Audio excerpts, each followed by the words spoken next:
नमस्कार, मी वास्तुतज्ञ ज्योतिर्विद आनंद पिंपळकर. वास्तुदोष आणि नकारात्मक ऊर्जा या विषयावरती आज मी सांगणार. घरामध्ये अनेक कारणांनी नकारात्मक ऊर्जा निर्माण होतात आणि त्या ह्या नकारात्मक ऊर्जा घरातल्या सुख समृद्धीवरती अत्यंत प्रतिकूल परिणाम करतात.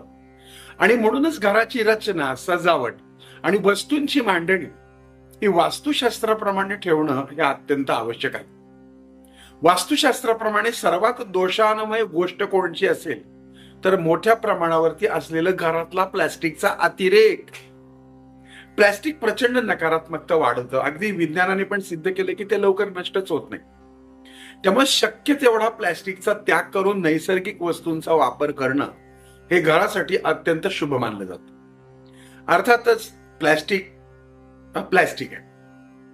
तुम्हाला घरामध्ये जे धनसंचय तुम्ही करता ती जागा अतिशय छान असणं गरजेचं आहे. बरेच लोक त्याच्यामध्ये अंगारे धुपारे काय काय टाकतात, काय काय ठेवतात. तसं करू नका. पासबुक असतील, चेकबुक असतील, पैसे असतील ते व्यवस्थित ठेवा. असे रबर बँडनी ताणून बिडून बांधलेले ठेवू नका.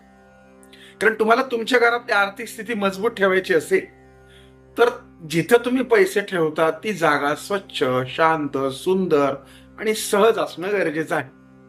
एखाद्या कापसाला थोडंसं अत्तर लावा तुम्ही आणि ते त्याच्यामध्ये ठेवून द्या. तुम्हाला खूप छान अनुभव. कुबेराची मूर्ती ठेवू शकता तुम्ही, पैसे ठेवता त्या ठिकाणी. तुम्ही जे घरामध्ये चित्र लावता का नाही ती देखील वेगवेगळ्या ऊर्जा निर्माण करतात बरं का. त्यामुळे घरामध्ये नेहमी सकारात्मक आणि प्रेरक अशी चित्र लावा. आनंददायक चित्रांची निवड करा. छत्रपती शिवाजी महाराजांचा फोटो जरूर घरामध्ये लावा.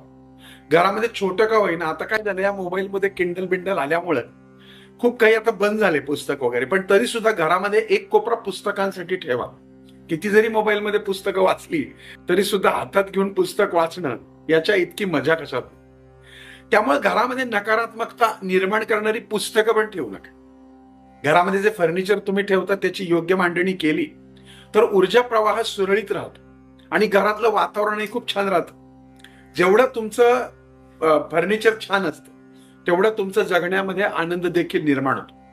हे सगळ्यात महत्वाचं सांगू का, ते म्हणजे संगीत, मंत्र जागर हे घरामध्ये व्हायलाच पाहिजे. तुमचा वाढदिवस असतो का नाही त्या दिवशी तुम्ही हे करायला हवं.